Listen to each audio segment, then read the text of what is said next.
Tayo naman, walang iwanan.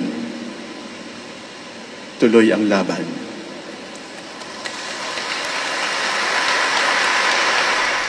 Naging malaman ang homily ni Archbishop Soc Villegas sa misa na inialay para sa paggunita sa ika-40 anibersaryo ng pagpatay kay dating Senador Ninoy Aquino. Sa Santo Domingo Church sa Quezon City ginanap ang misa, kung saan dinala ang labi ni Ninoy bago siya inilibing. Sabi ni Villegas, hindi sapat ang pag-alala sa kabayanihan ni Ninoy. Kailangan bumangon ng taong bayan mula sa tila pagtutulog-tulugan. Pagkatapos ng 40 taon, naririto tayo sa parehong simbahan kung saan siya ibinurol. May dahilan pa ba? Bagamat wala siyang pinangalanan, may pasaring siya tungkol sa mga isyu na kinakaharap ng lipunan at ilang mga nasa kapangyarihan. Hinayaang tumakas na buhay ang diktador. Ang mga pirma sa mga batas ng Kongreso at sentensya ng hukuman na bulag sa pagbabalik ng ninakaw na yaman at buwis na ayaw bayaran.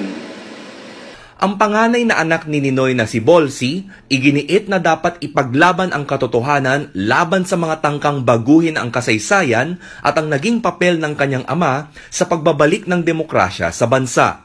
Kahit wala tayong maihaharap sa salapi ng ating mga kalaban, kung tayo ay magtutulungan iwasto ang mga mali, kahit unti-unti, balang araw dadating din ang ating inaasam-asam.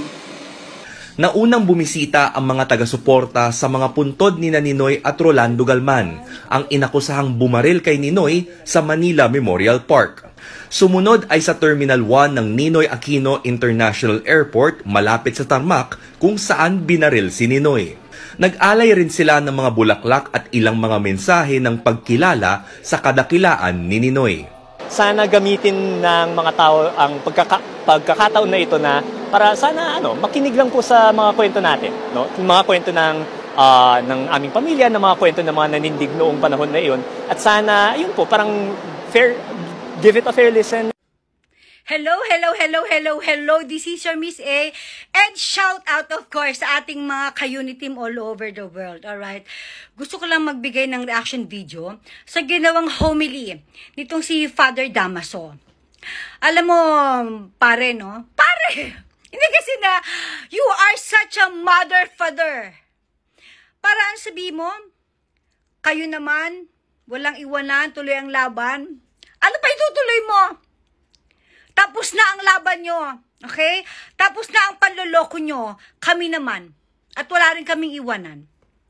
Ano sinasabi mo na, no? Hindi lang dapat alalahanin ang kabayanihan ni Ninoy, Traidor Hayop Aquino. Dapat din magising ang mga Pilipino sa pagtutulog-tulugan. Hello? Pare, anong sinasabi mo?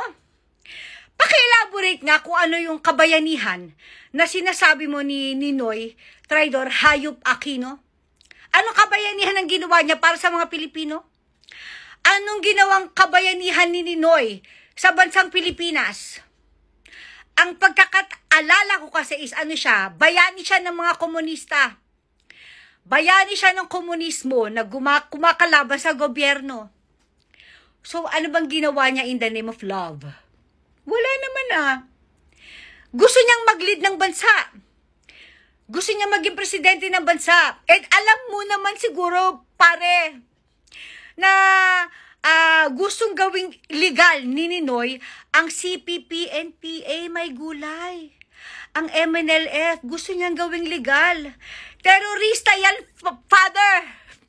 Hindi ko alam kung tawagin ng father o pare. Pre-terorista yan, gusto niyang gawing legal. Tapos gusto mong alalahanin namin ang kabayanihan niya? Ang labnaw ng utak mo, father. Sa totoo lang. Pare, gumising-gising ka. Huwag mo nang baluktutin ulit yung istorya. Para lang mapaniwala mo na naman kami. Alam mo, nagbabakasakali ka pa na baka may mauto pa kayo. Mahina bang kita na simbahan? Pare, mahina ba? Tapos sasama ng bunganga mo, pare, para sabihin mong pinatakas ng buhay ang diktador. Ano ba ibig mo nga ang diktador? Kasama na ugali mo. Liberal ka nga.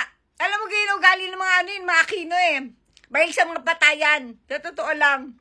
Nakakaloka ka. At saka ito lang alam mo yung mga sinasabi mo, misinformation.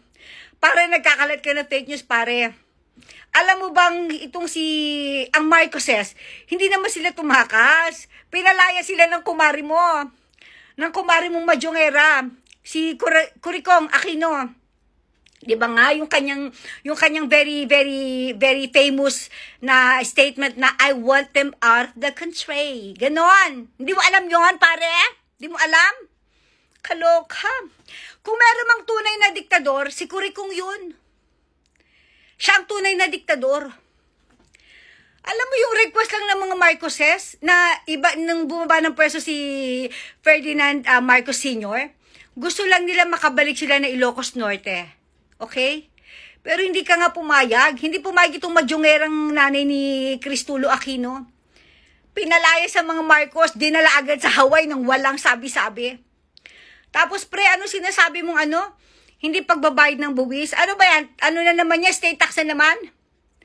Pre, ang state tax legal yan. Alam mo naman yan.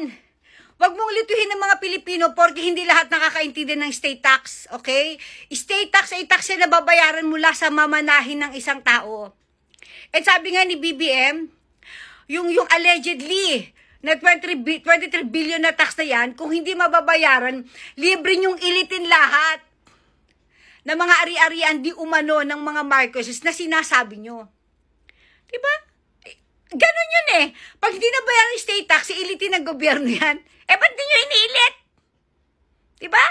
Kasi nga wala. Puro kay kathang isip. Nakakaloka. Walang katapos ang state tax. Laos na yan. Wala bang bago? Diyos ko, you are such a mother father. Kakaloka, nakagigil ka. Ito namang si Bolsi, may mga paarte pa. Na, yung mahirap labanan ng salapi ng kalaban. Ano gusto mong palabasin, Bolsi? Mahirap ka? Pinalalabas mo mga Bolsi na ang mga Aquino ay mahirap? Huwag kami, day. Hindi mo kami mauto. Huwag ka magpaawa. Hindi na nakakaawa. Kamukha mo nga si Cory Sa totoo lang, Aquino ka nga. Sinungaling ka kasi. Tapos sinasabi mo pa na, huwag baguhin ang history. Dapat lang baguhin kasi binago nyo. Diba ginawa niyong bayaning tatay mong walang hiya na sinasabi mo na utang laloob para kang si Chris? Utang laloob naming mga Pilipino ang demokrasya sa tatay mong traidor? Diyos ko Lord. Tapos na ang mga ilusyon nyo. Okay, tapos na. Gising ng mga tao. Obvious ba? Si BBM ang presidente.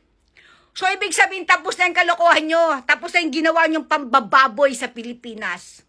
Okay? Nakakaloka. At ito naman si Pamangkin, wag kang umepal. Sa totoo lang, kung magsisimula ka ng political career mo, itigil mo na dahil bagsak ka na agad. Okay? Sinisimulan mo palang political career mo, wala na agad. Matutulad ka sa kapalaran ng 8 Derecho sa Inidoro. Ganun yon. Okay? Kakaloka, sasabihin mo pa Pamangkin na gamitin ng event na to para pakinggan. Pakinggan lang namin ang istorya ng pamilya nyo. Punyeta, wala kami interest sa istorya ng pamilya nyo dahil alam na namin kung gaano kay kasinungaling. Nakakagigil kayo. Diba? Happy anniversary kay Ninoy Traidor Aquino. Okay, happy anniversary. Tigil dyan yung kakasabi na na bayani yan. Anyway, wala namang naniniwala. Dahil yung celebration nyo, malabnaw na. Wala namang umaten. Nakakaloka. Tama lang yan. Okay, happy anniversary, Ninoy. Mwah.